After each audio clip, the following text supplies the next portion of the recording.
अब हम एग्जांपल्स देखते हैं कि कैसे हम ये कर सकते हैं। किसी स्टैंड अलोन फंक्शन को किसी क्लास का फ्रेंड, या किसी क्लास के मेंबर फंक्शन को किसी और क्लास का फ्रेंड, या पूरी क्लास को किसी और क्लास का फ्रेंड कैसे कर सकते हैं। तो आपके सामने जो पहली एग्जांपल है, स्टैंड अलोन फंक्शन।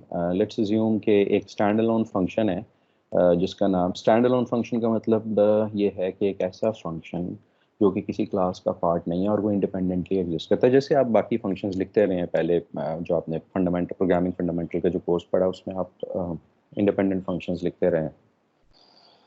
तो ये एक वैसा फंक्शन है, set val, set a val, और इसके दो आर्ग्यूमेंट्स हैं, एक इंटीजर टाइप, ये वाला इंटीजर टाइप, और एक और भी इसका जो पहला आर्ग्यूमेंट है, int wal reference। This is not a primitive type, ये प्रिमिटिव टाइप नहीं है। ये प्रिमिटिव टाइप है, ये प्रिमिटिव टाइप नहीं है, और ये एक यूजर डिफाइंड टाइप है। ठीक है, अगर हम ये वाली स्टेटमेंट ऐड कर देते हैं किसी क्लास की जो एच फाइल है, जो उसकी डिक्लेरेशन है, वहाँ पे ये भी एक स्टेटमेंट ऐड कर देते हैं, तो इससे क्या होगा कि ये जो फंक्शन है सेट ए वैल, ये फंक्शन उस क्लास का फ्रेंड फंक्शन बन जाएगा। So if you want to make a stand alone function as a friend function of a class, then we need to write this. और अगर हम stand alone function को नहीं बल्कि किसी क्लास के मेंबर फंक्शन को किसी और क्लास का फ्रेंड बनाना चाहते हैं, तो उसके लिए हम यूज़ करेंगे ये स्टेटमेंट। और इस केस में जो एडिशन हो रही है, वो एडिशन ये हो रही है कि इस केस में अब आपको क्लास के नाम के साथ स्कोप रेजोल्यूशन ऑपरेटर भी यूज़ करना पड़ेगा। अब ये जो दोनों स्टेटमेंट्स हैं ऊपर नीचे वाली, ये कहाँ पे लिखी जाएंगी? मैं आपको थोड़ा सा डिटेल से यहाँ पे समझाना चाहूँगा, अगर मुझे लग रहा है कि ये थोड़ा सा शायद ट्रिकी हो सकता है। So let's see, if we have a class A and a class B। जो ऑप्शंस हैं वो ये हैं कि हमारे पास एक फंक्शन है सेट, एक एक क्लास B में एक मेंबर फंक्शन भी हो सकता है जिसका नाम सेट वैल था, और इसी तरह का एक मेंबर फंक्शन जो है वो इंडिपेंडेंटली भी एग्जिस्ट कर सकता है। सो सेट वैल का एक फंक्शन है, और ये मेंबर फंक्शन जो है ये क्लास B का पार्ट है। और अगर हम इस मेंबर फंक्शन को क्लास A का फ्रेंड बनाना चाहते हैं, तो हमें यहाँ पे वो स्टेटमेंट ऐड करनी है जो आपने पिछली स्लाइड पे देखी है। और अगर वो फंक्शन जो है वो इस क्लास की बाउंड्री से बाहर यहाँ पे एग्जिस्ट करता है, उस केस में भी हम इस फंक्शन को भी, जो कि इस क्लास B से बाहर एग्जिस्ट करता है, उसको भी इस क्लास का बना सकते हैं, मेंबर फंक्शन बना सकते हैं। So we can make either this member function of class B a friend of class A, or we can make an independent function a friend of this class A. So if you want to do that, then we need to use this option। ये जो दो आपको चीज़ें दिखाई गई हैं, friend void set well, ये है कि आप एक इंडिपेंडेंट जो स्टैंड अलोन फंक्शन है उसको अगर आप किसी क्लास ए का अगर फ्रेंड बनाना चाहते हैं, और अगर आप किसी क्लास के मेंबर फंक्शन को फ्रेंड बनाना चाहते हैं, तो उस केस में आपको क्लास का स्कोप रेजोल्यूशन ऑपरेटर के साथ देना पड़ेगा, क्लास के नाम के साथ। जो हमने अभी एग्जांपल देखी ए और बी वाली, ए और क्लास बी वाली, तो उस केस में यहाँ पे क्लास बी आएगा, क्योंकि क्लास बी का ये फंक्शन था जिसको हम क्लास ए का फ्रेंड बनाना चाह रहे थे। तो मेरा ख्याल है कि किसी हद तक क्लैरिटी आपको हो गई होगी। अब हम इसको ना थोड़ा सा देखते हैं, एग्जांपल कोड एग्जांपल्स उसकी देख लेते हैं, ताकि कुछ और इसमें बेहतरी आ सके, समझ बेहतर आ सके आपको।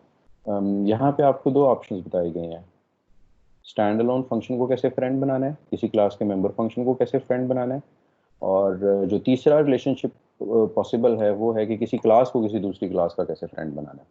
तो अगर आप किसी क्लास को किसी दूसरी क्लास का फ्रेंड बनाना चाहते हैं, जो कि इस पर्टिकुलर केस में एक क्लास है न्यू क्लास, ये न्यू क्लास जो है ये एक ऐसी क्लास है जिसको हम जिसका फ्रेंड बनाना चाहते हैं हम इस क्लास फ्रेंड क्लास को। So if you want to make this class a friend of this class, then we must add this statement, friend class friend class। So this is the name of the class, this is the keyword class, and this is friend keyword.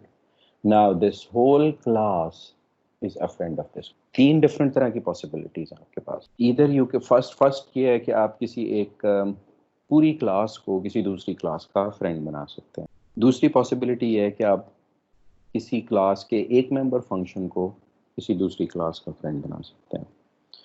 और तीसरी possibility है कि आप एक stand alone function को किसी class का friend बना सकते हैं.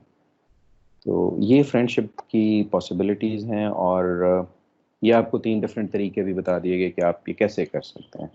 लेकिन जो बात यहाँ पे नहीं डिस्कस की गई लेकिन आपकी बुक में वो ज़रूर अवेलेबल है, मैं आपको ज़रूर रिकमेंड करूँगा कि आप बुक को ज़रूर पढ़ा करें. हमें ज़रूरत क्या है फ्रेंड फंक्शंस बनाने की, या फ्रेंड किसी क्लास को किसी दूसरी क्लास का फ्रेंड बनाने की ज़रूरत क्या है. वो बड़ा सिंपल सा कॉन्सेप्ट है समझना. अगर आप किसी क्लास को किसी दूसरी क्लास का फ्रेंड बना देते हैं, किसी मेंबर फंक्शन को या किसी स्टैंड अलोन फंक्शन को किसी दूसरी क्लास का फ्रेंड बना देते हैं, तो इससे होता यह है कि जो जिसको फ्रेंड बनाया जाता है उसके साथ आप अपना प्राइवेट डेटा जो है वो शेयर कर सकते हैं. So that friend function can access private data of that class, जो कि प्राइवेट कीवर्ड के साथ आपने अपनी क्लास में डिक्लेयर किया हुआ, उसको क्लास की बाउंड्री से बाहर एक्सेस नहीं किया जा सकता प्राइवेट डेटा को. अगर आप करना चाहते हैं तो आप उसके लिए गेटर फंक्शंस बनाते हैं या पब्लिक इंटरफेस बनाते हैं उसका, जो फंक्शंस के थ्रू आप उसको एक्सेस करते हैं, मॉडिफाई करते हैं. लेकिन जो फ्रेंड फंक्शन एक ऐसा फंक्शन है जिसको डायरेक्टली आपने एक्सेस दे दिया कि वो उस क्लास का प्राइवेट डेटा एक्सेस कर सके. सो अगर फ्रेंड फंक्शन के पास किसी क्लास का ऑब्जेक्ट का रेफरेंस या ऑब्जेक्ट का आइडेंटिफायर आ जाता है, तो वो उस क्लास के ऑब्जेक्ट के साथ डॉट ऑपरेटर यूज़ करके उस क्लास की सारे जो एट्रीब्यूट्स हैं उनको डायरेक्टली एक्सेस कर सकता है. ये फ्रेंड फंक्शन का बेनिफिट है. और अगर आपने किसी क्लास को फ्रेंड किया तो उस पूरी क्लास के साथ आपने प्राइवेट डेटा जो है वो उसको एक्सपोज कर दिया, उसके साथ शेयर कर लिया. तो फ्रेंड बनाने का मेन पर्पस जो है वो ये है. Usually this is very useful. इससे प्रोग्राम में क्लटर कम होता है. अगर आपके पास ऐसा सिनेरियो है जहाँ पे आपको ज़रूरत है कि आप एक क्लास का ऑब्जेक्ट जो है वो शेयर करना चाहते हैं, आप किसी क्लास के ऑब्जेक्ट के ऊपर कुछ एक्शन परफॉर्म करना चाहते हैं, लेकिन वो एक्शन जो परफॉर्म करना चाहते हैं या जो वो फंक्शनैलिटी है वो आपके पास किसी और क्लास में एग्जिस्ट करती है या वो स्टैंड अलोन फंक्शन के तौर पे आप चलाना चाहते हैं, तो आप उस फंक्शनैलिटी को as a stand alone function लिख देंगे और उस स्टैंड अलोन फंक्शन को उसका प्राइवेट पार्ट उस क्लास का फ्रेंड बना देंगे. और वो उसका क्लास का फ्रेंड बनने की वजह से वो स्टैंड अलोन फंक्शन जो है वो उस क्लास के अंदर जितने भी एट्रीब्यूट्स हैं, ऑब्वियसली किसी एक ऑब्जेक्ट के जो एट्रीब्यूट्स हैं, क्लास के तो नहीं है, ऑब्जेक्ट के जो एट्रीब्यूट्स हैं उनको एक्सेस कर सकता है. सो अगर वो स्टैंड अलोन फंक्शन है या वो एक मेंबर फंक्शन है, उसको किसी क्लास का प्राइवेट डेटा एक्सेस करने के लिए जो है वो उस क्लास का एक रेफरेंस उसके पास होना ज़रूरी है. जैसे कि आप ये देख सकते हैं इस केस में, क्योंकि ये एक स्टैंड अलोन फंक्शन था, तो इस स्टैंड अलोन फंक्शन को हमने